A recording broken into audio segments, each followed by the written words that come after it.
What if I told you that the difference between a good team and a great team is not talent, not funding, not even experience? What if the difference is one person? One person who refuses to wait. One person who brings urgency when others brings excuses. One person who makes things happen. That person is called a catalyst. Hello, my friends, and welcome to Living the Laws. I'm your host, Larry Laws Sr., and it's truly an honor to have you here with me for another powerful Wisdom Wednesday Live. This is not just another show. It is your midweek reset, a place where leaders like you come to refocus, recharge, and rise higher in your leadership journey. Today, we're continuing our journey by diving into another one of the laws of teamwork, and that is the law of the catalyst. Winning teams have players. They have players who make things happen. Most teams do not naturally get better on their own.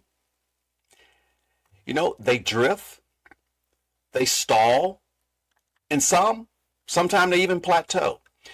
A team that reaches its potential always possesses a catalyst. A catalyst is what I call a get it done and then some. That kind of person. Not a talker, not a title holder, not a committee. A catalyst bring intensity. They bring intensity to the table. When progress slows, they accelerate.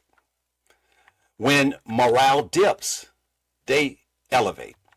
When pressure rises, they perform.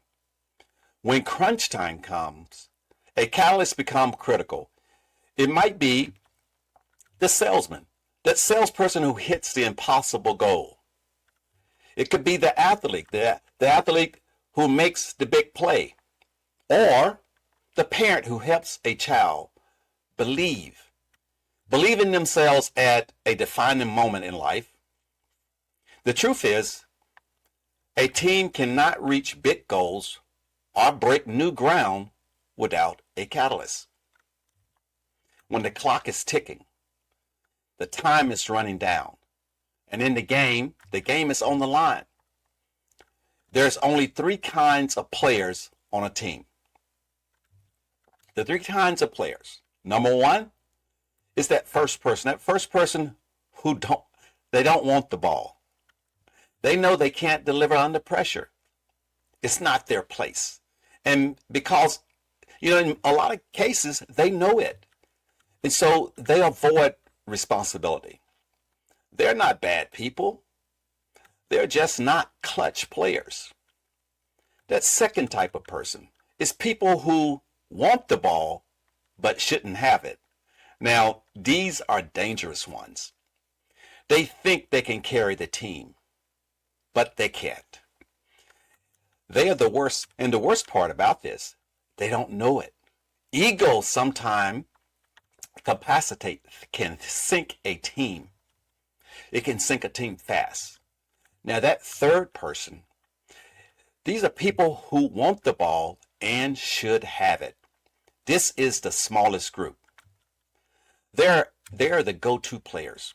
When pressure rises, they rise. When responsibility increases, they step forward. These are catalysts. Just the other day, I had a chess match. My opponent had the advantage. I was down a few points, and I needed a piece or someone to make a move for the team. It was my kingside knight. That knight came through in the clutch. In one swift move from the center of the board, the knight was moved into position, and it imposed a royal fork. Now, for me, it was the first ever of a match that I was a part of. My opponent's king was put in check, and simultaneously both their queen and the rook was threatened. Basically, there was no escape. And so my opponent, king, could not move, and it was in jeopardy. And so actually, My opponent resigned. The king, in this case, had no escape. Therefore, the knight, by making that move, was the catalyst. In the right place, it was the right piece, and at the right time.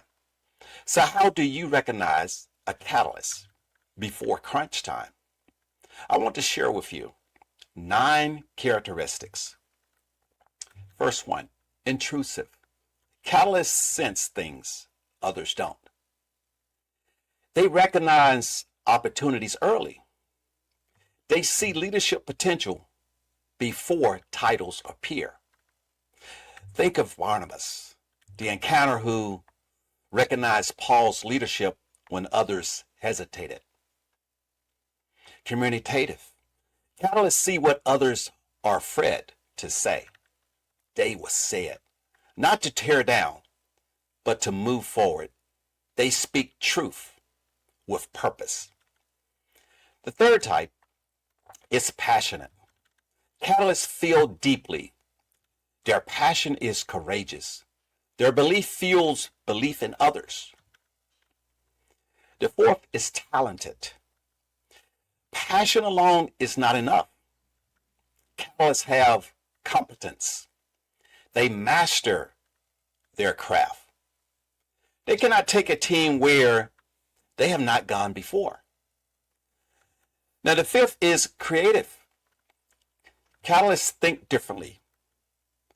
They're always asking, is there a better way? Or is this the only way? There's more than one way.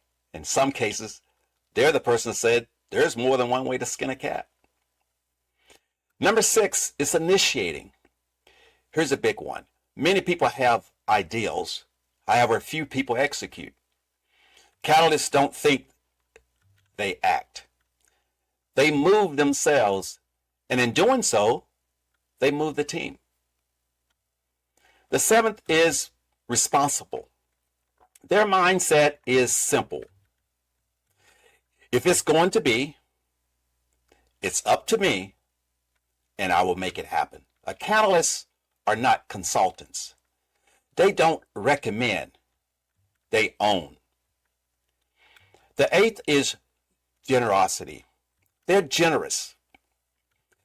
Catalysts give more than required. They give their time. They give energy. They give themselves. And finally, influential. People follow catalysts, even when they won't respond to anyone else. Influence is the final truth. If today's message stirred something in you, here's your next step. Download my ebook, Your Leadership Legacy.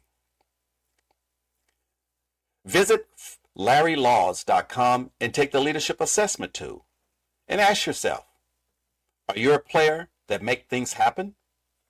Or are you waiting for permission? Leadership rewards actions. It's your move. And until next time, my friends, stay wise, stay ready. Because if you stay ready, you don't have to get ready. Lean forward into the new year and keep living the laws. I'm Larry Laws Sr., reminding you to think before you move and to make your next move your best move.